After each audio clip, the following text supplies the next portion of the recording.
Hello, ladies and gentlemen, and welcome to the Discriminating Gamer. You know, I once saw a magician who turned the audience into giant windmills. I became a big fan.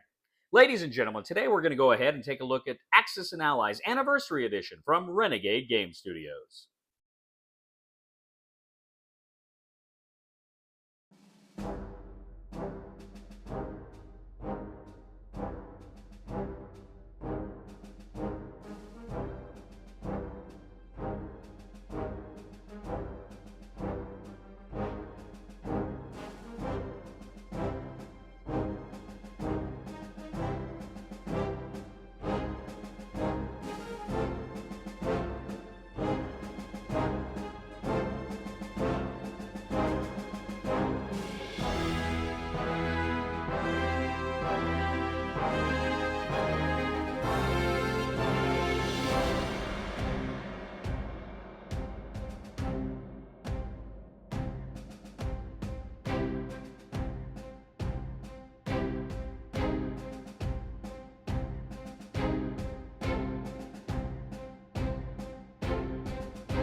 We'll get back to the review in just a moment. I want to take a minute to ask you to check out my other channel, that is Cody Carlson PhD, where we talk about history, books on history, military history. I even post some of my lectures for my classes on there. Please check that out. Please subscribe to that channel. And now, back to the review. In Axis and Allies Anniversary Edition from Renegade Game Studios, 2 to 6 players take on the roles of the various belligerents in World War II. You can be the United States, the Soviet Union, or the United Kingdom for the Allies, or Germany, Italy, and Japan for the dreaded Axis. Now, ladies and gentlemen, I have actually previously reviewed the Axis and Allies Anniversary Edition several years ago when Avalon Hill released the last edition of it. Now, as I understand it, there's not a lot of rules differences from this game. There are some corrected spelling errors on the board.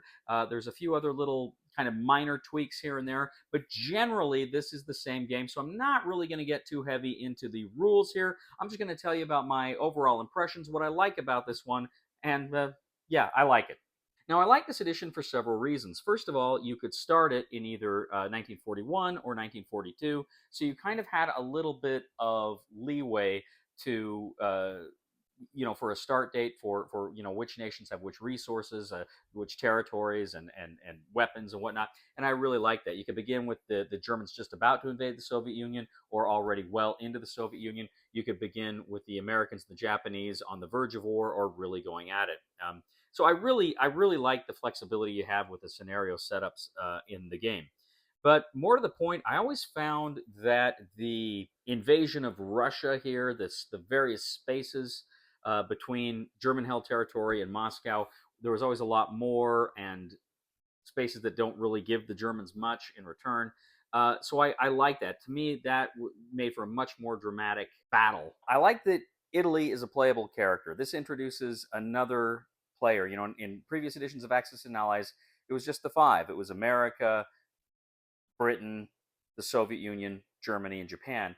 And bringing Italy into it, not only does it allow for a sixth player, but it kind of just balances the teams there. Italy is still kind of an adjunct to Germany, but at least it kind of can do its own thing. It can also kind of, help out in repelling invasions of France and going into Russia and garrison duty and stuff like that. So, to say nothing of what it's going to be doing in the Mediterranean. So I really do like having Italy be its own playable faction in this game. You also have some pretty cool science and technological breakthroughs in this game. You've got things like advanced artillery, rockets, paratroopers. You can do, there's war bonds, improved shipyards, super submarines. There's just a lot of different tech that you can go for. So again, that's kind of another way to get these little special advantages that help you in the weapons you employ in the game. I also really like how strategic bombing works in this version. Now, in this version, essentially, if you go on a strategic bombing raid and you bomb the factories, the industrial complexes, you put damage tokens there. And what the damage tokens do is it subtracts the number of units that you can build in that space. So if you're attacking a space that can produce 8 units and you roll a 3, they can only produce 5 because you can put 3 damage markers there. Now the host player can go ahead and spend IPCs on a 1-for-1 basis for IPC and damage, and that hurts them economically because they have to repair their factories in order to get up to full production again. I also really like the national objectives. I think these are great little strategic objectives you can chase in order to give you more IPCs in the game. They're kind of fun short-term goals that can lead to some real bigger payoffs if you can get them. Again, really a lot of fun in that they're different for each nation, different geographic things you want to take or occupy or other things you want to do in order to get more IPCs. So I'm going to tell you a little bit about my background here. I actually purchased the original version. When this came out, I want to say about 2008, 2009, I actually purchased it like right before it disappeared from shelves, and I was very glad I did. To me, this became the definitive version of Axis and Allies, and I played it many, many, many times with my friends. We would get together and we play Axis and Allies frequently, the Anniversary Edition. But then when Avalon Hill reprinted the Anniversary Edition, I think in 2017, I got that edition. I reviewed it. I actually ended up giving that away to a friend of mine who he wanted to teach his kids how to play Axis and Allies. And I was playing another game at the time, and I was thinking I probably wasn't going to come back to Axis and Allies, so I went ahead. I gave it to him. I kind of regretted it because I really do like Axis and Allies, and I like this edition of Axis and Allies. So I was thrilled to see that Renegade Game Studios was reprinting it. Now, as I say, this game is fun because it offers so much here. Now, this game version also does come with the paper money, so they didn't change that from the other editions. I was a little worried they might because some of the other iterations, they I think the Pacific and the European. I think originally you just would track them instead of having actual money. And I like having something you can actually spend and hold. I think that's a lot more fun. I think the sculpts look really good here. The map looks really good. They've done a fine job, and it's just like I said, I don't know.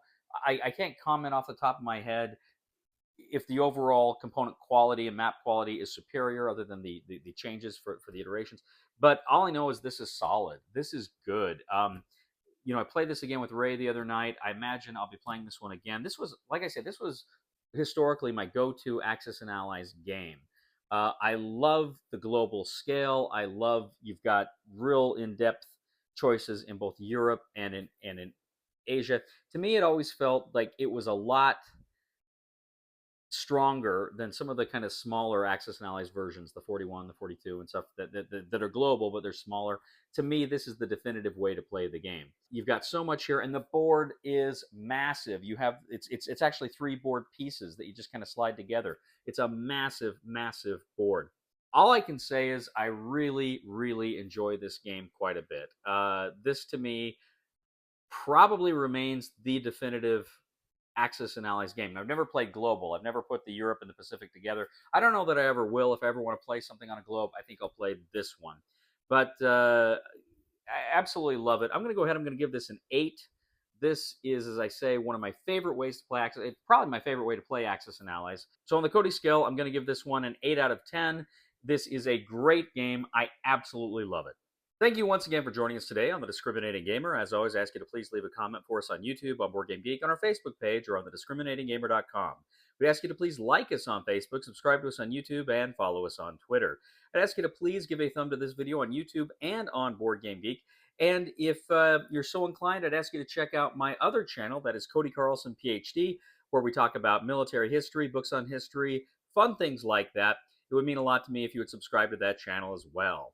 And if you really do appreciate the content we bring you on this channel, I would humbly ask you to click on the Super Thanks button and leave a tip. You know, ladies and gentlemen, I'd really like to have kids one day, but I don't think I could stand them any longer than that. Please somebody help me on my feet again, and I don't know where I'm going, and I don't know where I've been. Please somebody help me on the solid ground. It's a long time, and I'll be dying. Once a year I wind up in the band.